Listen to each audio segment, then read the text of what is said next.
তিনটি খাবারে কিডনি ধীরে ধীরে নষ্ট হয়ে যায়। কত ভয়ঙ্কর কথা! তিনটি খাবার, খাদ্যাভ্যাস চেঞ্জ করতে হবে। তিনটি খাবারে আপনার কিডনি ধীরে ধীরে নষ্ট হয়ে যায়, তবে তার একটা কোরআনিক চিকিৎসা দেবে ইনশাআল্লাহ তাআলা। আল্লাহ পাক আমাদেরকে শেষ পর্যন্ত মনোযোগ দিয়ে এই কথাগুলো শোনার সুযোগ করে দিন। দেখুন, আপনার একটা ছোট্ট ক্লিক আপনি যদি শেয়ার করে দেন না ভিডিওটা, আপনার কারণে যদি 5,000 রোগী বেঁচে যায় এই কোরআনিক চিকিৎসা নিয়ে বা খাবার পরিবর্তন করে, সব হবে না? হবে কিনা? হবে ইনশাআল্লাহ তাআলা। তাহলে আমরা যেটা করব, যখনই আমার কথাগুলো শুনবেন, অন্যকে দেখার বা অন্যের কাছে মুখে বলার আপনি কিন্তু করবেন, সব হবে আপনার ইনশাআল্লাহ তাআলা। তিনটি খাবার আমি একটা গবেষণা পত্রিকায় এটাকে দেখেছি এবং একজন বিখ্যাত একজন কি ব্যক্তির আমি কন্টেন্টটা তার কাছ থেকে আমি কি নিয়েছি, কথাগুলো তার কাছ থেকে আমি নিয়েছি। তিনি কি বলেছেন যে তিনটি খাবার আমরা যেটা খাই অ্যাভেলেবেল, আপনি যদি শুনেন আপনি আশ্চর্য হয়ে যাবেন যে হুজুর কি বলেন, এটা ছাড়া তো কি চলতে পারবো না।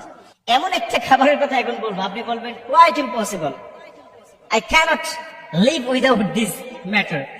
এই খাবার বা এই বিষয়টা চাই, এটা ছাড়া কি চলা যায় না? আসলে চলা যায় না। এক নম্বর হচ্ছে লবণ। লবণ কিডনিকে নষ্ট করে দেয়।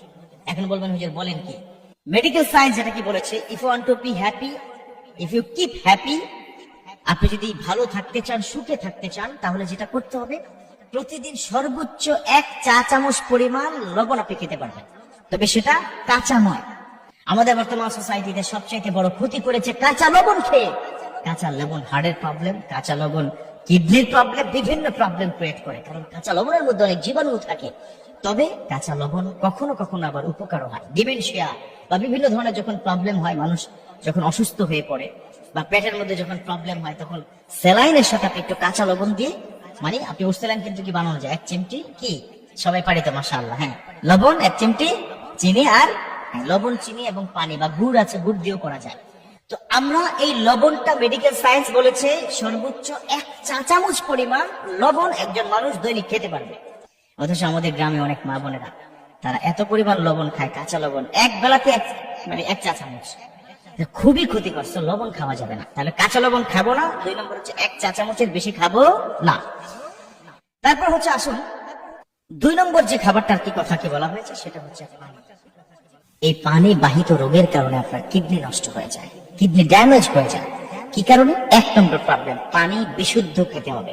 এখন বলবেন হুজুর আল্লাহ তো 2টো কিডনি দিয়েছে ফিল্টার করার জন্য। ডেফিনেটলি আপনার ফুসফুসটা কি দিয়েছে? বাতাস ফিল্টার করার জন্য, বাতাসকে পরিশোধন করার জন্য। আল্লাহ পাক কত অসাধারণ নিয়ামত দিয়েছে শরীরের মধ্যে। এখন পানির মধ্যে যদি প্রচুর ময়লা থাকে, কিডনির কি পরিস্থিতি হবে? এজন্য ডক্টর সবসময় কি বলে যে বিশুদ্ধ পানি খেতে হবে। তাহলে 1 নম্বর কি, বিশুদ্ধ পানি খাবো, ফুটিয়ে খাবো। 2 নম্বর হচ্ছে অনেকে আপনি দেখবেন যে পানি খুব কম খায়। একজন সুস্থ মানুষ দৈনিক 2 থেকে 3 লিটার পানি খাবে, কিন্তু অনেক মানুষ 1 লিটারও খায় না। আছে না নাই?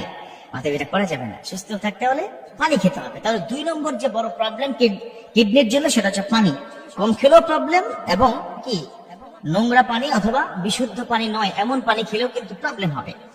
3 নম্বর, এইটা বর্তমান সোসাইটিতে সবচেয়ে বেশি পরিমাণ ঘটছে।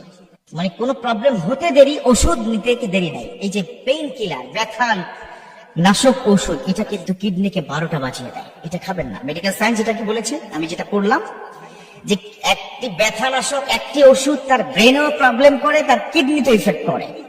সেটা করবেন না। কোথায় কোথায় একটু মাথা ব্যথা, আপনার কি করি আমরা, ওষুধ নেই না? একটু পেটের সমস্যা কি করি, ওষুধ নেই। পেটের মধ্যে ব্যথা কি নেই, পেইন কিলার নেই। সো এই অতিরিক্ত লেভেলের যারা ব্যথা নাশক ওষুধ খায়, তাদের কিন্তু প্রবলেম হবে। সো কিডনি যদি আপনি ভালো রাখতে চান, তাহলে ডেফিনেটলি এই 3টি জিনিস আপনাকে মেনটেন করে চলতে হবে। আল্লাহ পাক আমাদেরকে সুস্থ করে দিক। তবে কোরআনিক একটা চিকিৎসা আমি দিচ্ছি আপনাদের জন্য। চিকিৎসাটা হচ্ছে আল্লাহ পাক নিজেকে বলে দিয়েছেন, ওয়ানাজ্জিলু মিনাল কুরআনি মা হুয়া শিফাউন ওয়া রাহমাতুল লিল মুমিনিন। আল্লাহ পাক নিজেকে বলে দিয়েছেন যে আমি কোরআনটাকে নাজিল করেছি রহমত, শেফা হিসাবে, শেফা ও মিন কুল্লি দা, সমস্ত রোগের কি শেফা হিসাবে।